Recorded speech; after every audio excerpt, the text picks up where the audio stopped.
हर साल जब दीपावली आती है तो जैसे पूरा देश एक सुनहरी चादर ओढ़ लेता है। हर शहर, हर गांव, हर गली, हर कोना रोशनी से जगमगा उठता है। घर घर में मिट्टी के दिए जलते हैं। उनकी टिमटिमाती लौ अंधेरे को चुनौती देती है। हवा में मिठाइयों की मीठी सुगंध घुल जाती है। बच्चों की हंसी और पटाखों की गूंज फिजाओं में एक अलग ही संगीत भर देती है। हर तरफ खुशियों का, उम्मीदों का और अपनेपन का एक अनूठा माहौल होता है। दीपावली सिर्फ एक त्योहार नहीं, बल्कि एक एहसास है, एक परंपरा है जो पीढ़ियों से हमारे दिलों में बसी हुई है। लेकिन क्या कभी आपने इस जगमगाती रात के शांत लम्हों में सोचा है कि यह दीपावली आखिर शुरू कैसे हुई? हम सब ने बचपन से एक ही कहानी सुनी है, एक ही विश्वास को अपने मन में बसाया है। कहानी मर्यादा पुरुषोत्तम श्री राम की, उनके 14 साल के वनवास की और अयोध्या वापसी की। हमें बताया गया है कि यह उसी महान दिन का उत्सव है। पर क्या यह सच में सिर्फ श्री राम की अयोध्या वापसी का पर्व है? क्या इतिहास के पन्नों में समय की धूल के नीचे कोई और कहानी तो नहीं दबी हुई है? कोई ऐसी कहानी जो धर्म की किताबों से नहीं, बल्कि ऐतिहासिक तथ्यों और तर्कों की कसौटी पर कसी गई हो। आज हम उसी सच की बात करेंगे जो धर्म से नहीं, इतिहास से जुड़ा है। आज हम पौराणिक कथाओं के परे जाकर पुरातात्विक सबूतों, ऐतिहासिक ग्रंथों और तर्कों की रोशनी में दीपावली की असली जड़ों को खोजने की कोशिश करेंगे। आज की इस वीडियो में हम एक एक तथ्य को आसान शब्दों में समझने का प्रयास करेंगे। तो वीडियो में अंत तक बने रहिए और चैनल को लाइक, सब्सक्राइब करके कमेंट में हमें यह जरूर बताइए कि यह वीडियो आप कहां से देख रहे हैं। इस वीडियो का उद्देश्य किसी भी जाति, धर्म या समुदाय की भावना को ठेस पहुंचाना नहीं, बल्कि तर्क और ज्ञान के आधार पर सच की तलाश करने की एक ईमानदार कोशिश है, जो कि पूरी तरह से ज्ञानवर्धन के उद्देश्य से किया गया है। चलिए सबसे पहले उस कहानी को समझते हैं जो हमें बचपन से सुनाई जाती है। कहा जाता है कि जब त्रेता युग में अयोध्या के राजकुमार श्री राम को अपनी सौतेली मां कैकेयी के वचन के कारण 14 वर्षों का वनवास मिला, तो वे अपनी पत्नी सीता और छोटे भाई लक्ष्मण के साथ जंगलों में चले गए। उन 14 वर्षों में उन्होंने अनेक कष्ट सहे। उसी दौरान लंका के अहंकारी राजा रावण ने माता सीता का हरण कर लिया। श्री राम ने वानरों और भालुओं की सेना बनाकर समुद्र पर पुल बांधकर लंका पर चढ़ाई की। एक भयानक युद्ध के बाद उन्होंने रावण का वध किया और माता सीता को मुक्त कराया। जब उनका 14 वर्ष का वनवास पूरा हुआ और वे रावण पर विजय प्राप्त करके अयोध्या लौटे, तो उनके आने की खुशी में पूरी अयोध्या नगरी ने घी के दिए जलाए। अमावस्या की उस काली रात में अयोध्या का हर घर, हर गली, हर चौराहा दीपों की रोशनी से नहा उठा। चारों ओर उजाला फैल गया और यही दिन दीपावली यानी दीपों की अवली या दीपों की पंक्ति के नाम से इतिहास में अमर हो गया।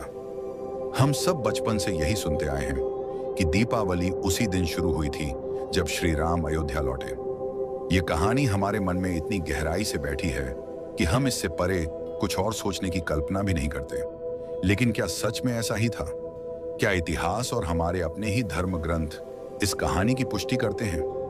जब हम तर्क और तथ्यों की कसौटी पर इस मान्यता को कसते हैं, तो कुछ बहुत ही चौंकाने वाले सवाल हमारे सामने आकर खड़े हो जाते हैं। इन सवालों का जवाब हमें मिलता है श्री राम की कहानी के सबसे प्रामाणिक स्रोत यानी महर्षि वाल्मीकि द्वारा रचित रामायण में। वाल्मीकि रामायण, जिसे श्री राम का समकालीन ग्रंथ माना जाता है, उसमें श्री राम की अयोध्या वापसी का बहुत ही विस्तृत वर्णन मिलता है। वाल्मीकि रामायण के युद्ध कांड में जब श्री राम की अयोध्या वापसी का प्रसंग आता है, तो वहां उस समय की खगोलीय स्थिति का साफ साफ उल्लेख किया गया है। वहां लिखा है कि उस समय सूर्य मेष राशि में था और चंद्रमा पुष्य नक्षत्र में। अब यह कोई सामान्य जानकारी नहीं है, यह एक बहुत बड़ा खगोलीय संकेत है। आज के खगोल शास्त्री और ज्योतिषी जब इस ग्रह स्थिति का विश्लेषण करते हैं, तो वे एकमत से कहते हैं कि यह संयोग भारतीय पंचांग के अनुसार चैत्र या वैशाख के महीने में ही बनता है, कार्तिक के महीने में नहीं। दीपावली कार्तिक मास की अमावस्या को मनाई जाती है, जबकि वाल्मीकि रामायण के अनुसार श्री राम की वापसी वैशाख मास में हुई थी। इसका मतलब साफ है, श्री राम की अयोध्या वापसी वैशाख महीने में हुई थी और उसी समय उनका राज्याभिषेक भी हुआ था। यह एक ऐसा तथ्य है जिसे वाल्मीकि रामायण स्वयं प्रस्तुत करती है। अब आप जरा सोचिए, अगर श्री राम की अयोध्या वापसी वैशाख में हुई थी, तो दीपावली कार्तिक में क्यों मनाई जाती है? दोनों महीनों के बीच लगभग 6 महीने का लंबा फासला है। ऐसा कैसे हो सकता है कि जिस घटना की याद में त्योहार मनाया जा रहा है, वह त्योहार उस घटना की तारीख से 6 महीने अलग हो? यह पहला और सबसे बड़ा सवाल है जो इस पारंपरिक मान्यता पर खड़ा होता है। चलिए, एक पल के लिए हम यह मान भी लें कि किसी कारणवश वाल्मीकि रामायण में दिया गया खगोलीय वर्णन गलत है और श्री राम कार्तिक के महीने में ही लौटे थे, तो भी एक और बड़ा सवाल उठता है। अगर वे कार्तिक में लौटे थे, तो उनका राज्याभिषेक वैशाख में क्यों हुआ? कार्तिक से वैशाख के बीच 5 से 6 महीने का लंबा फासला होता है। सोचकर देखिए, एक चक्रवर्ती सम्राट जो 14 वर्षों के बाद अपने राज्य लौटा है, जिसने एक महान युद्ध जीता है, वह अगले 6 महीने तक सिंहासन पर क्यों नहीं बैठेगा? आखिर इतने महीनों तक किस चीज का इंतजार किया गया? क्या अयोध्या का सिंहासन 6 महीने तक खाली रहा? इस लंबे अंतराल का कोई भी तार्किक या संतोषजनक कारण न तो वाल्मीकि रामायण में मिलता है, न ही बाद में लिखे गए तुलसीदास की रामचरितमानस या किसी अन्य राम कथा में। यह चुप्पी ही सबसे बड़ा सबूत है। इतिहास में इतने बड़े अंतराल को बिना किसी कारण के नहीं छोड़ा जा सकता। इसलिए यह तर्क कि श्री राम कार्तिक में लौटे थे, अपने आप में ही कमजोर पड़ जाता है। इन तथ्यों से यह बात साफ तौर पर साबित होती है कि श्री राम कार्तिक में नहीं, बल्कि वैशाख मास में ही अयोध्या लौटे थे और उसी समय उनका राज्याभिषेक हुआ था। उनका स्वागत हुआ, उत्सव भी मनाया गया होगा, लेकिन उसका संबंध कार्तिक की दीपावली से नहीं था। अब असली सवाल यह है, जब राम वैशाख में लौटे, तो फिर दीपावली कार्तिक अमावस्या को क्यों मनाई जाती है?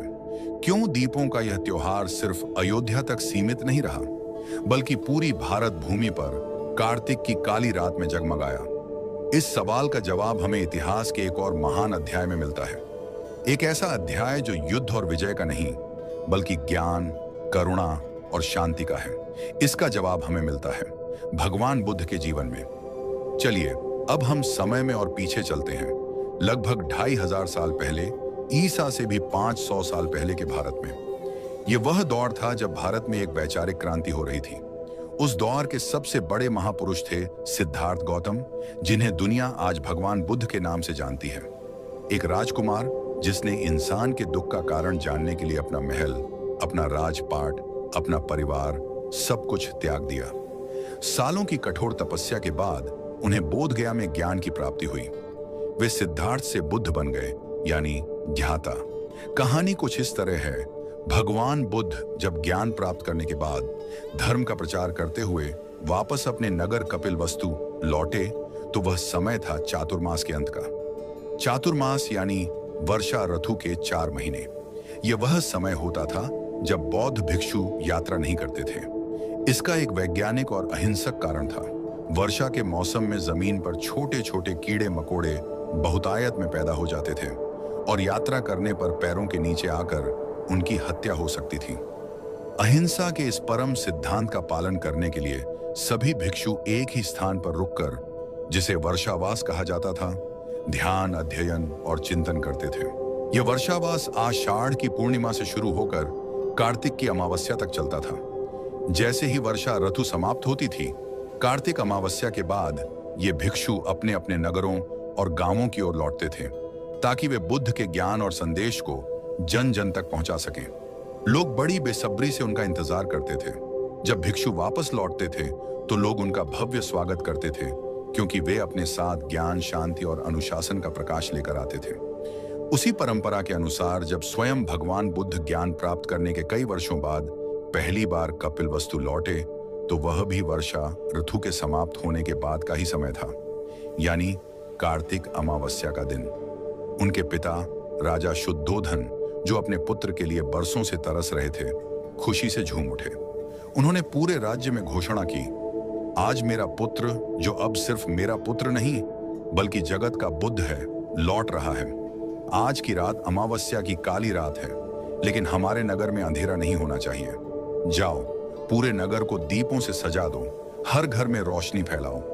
और उस रात जब आसमान में चांद नहीं था, कपिलवस्तु का पूरा नगर लाखों लाख दीपों की रोशनी में नहा गया था। वह रात थी इतिहास की पहली दीपावली की रात। वह दीपदानोत्सव था। वो दिए किसी राजा की युद्ध में विजय के लिए नहीं जलाए गए थे, बल्कि वे ज्ञान के सम्मान में जलाए गए थे। करुणा के स्वागत में जलाए गए थे और अज्ञान के अंधकार को मिटाने के प्रतीक के रूप में जलाए गए थे। वह एक राजकुमार के बुद्ध बनकर लौटने का उत्सव था। समय के साथ बुद्ध के अनुयायियों ने इस परंपरा को अपना लिया। यह दिन दीपदानोत्सव के नाम से प्रसिद्ध हुआ। हर साल कार्तिक अमावस्या को भगवान बुद्ध की कपिलवस्तु वापसी और उनके ज्ञान के प्रकाश की याद में दीपदानोत्सव मनाया जाने लगा। लोग अपने घरों में और विहारों में दीप जलाते थे, गरीबों और भिक्षुओं को दान देते थे और उस रात को प्रकाश पर्व के रूप में मनाते थे। सम्राट अशोक, जो बुद्ध के सबसे बड़े अनुयायी बने, उन्होंने बौद्ध धर्म को पूरे भारत और विदेशों तक पहुंचाया। उनके शासनकाल में दीपदानोत्सव जैसे बौद्ध त्योहारों को राजकीय संरक्षण मिला और वे बहुत बड़े पैमाने पर मनाए जाने लगे।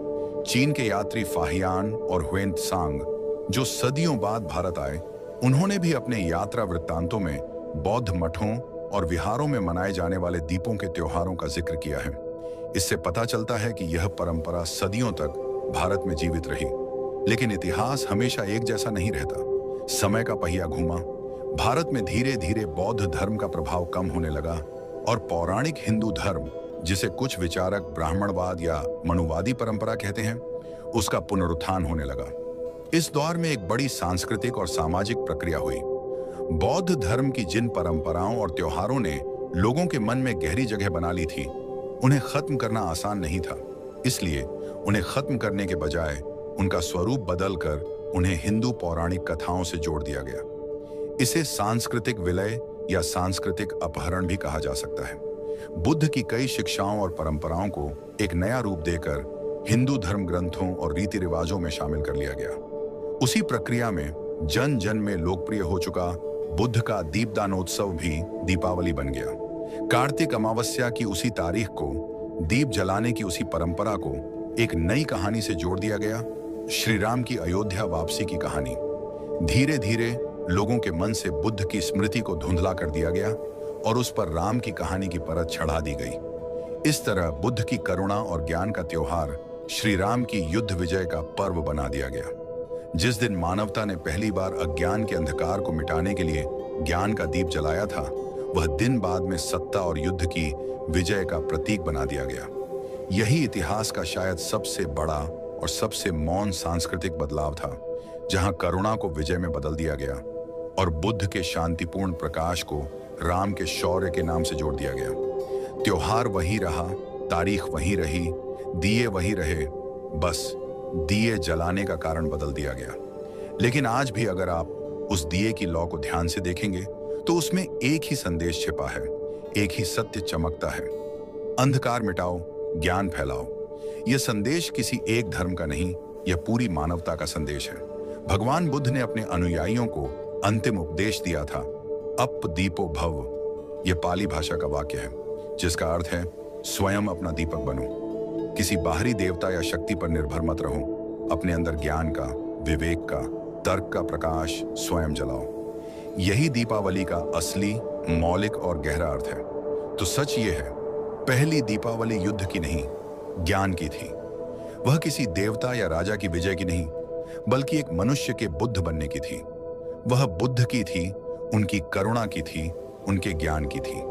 बाद में इसका ब्राह्मणीकरण हुआ और इसे राम की कहानी से जोड़कर एक पौराणिक त्योहार बना दिया गया। परंतु असली दीप आज भी करुणा, समानता, तर्क और सत्य के लिए जलता है। दीपावली का असली मतलब है बाहरी अंधकार पर नहीं, बल्कि भीतरी अज्ञान पर विजय। जब हम इस त्योहार को युद्ध, विजय और शौर्य से जोड़ते हैं तो हम इसे सीमित कर देते हैं।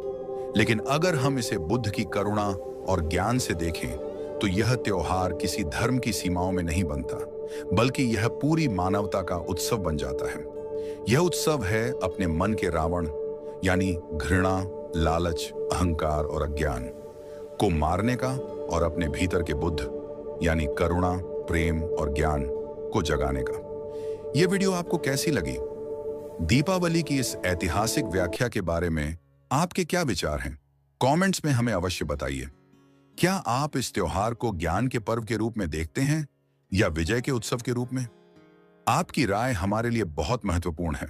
और हाँ, अगर आपको लगता है कि यह जानकारी और लोगों तक भी पहुंचनी चाहिए तो इस वीडियो को शेयर करना तो बिल्कुल भी मत भूलिएगा। ज्ञान का दीप जलाने से ही ज्ञान का प्रकाश फैलता है।